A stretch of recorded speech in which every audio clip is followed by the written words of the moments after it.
sebelah mata.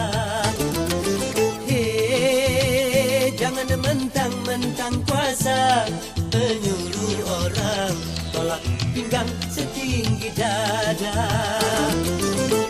Itu kesombongan, itu keangkuhan.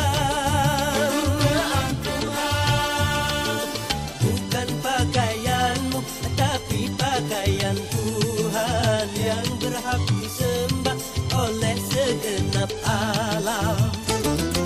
Hei, silahkan punya dan kuasa, tapi janganlah angkuh sombong pada sesama.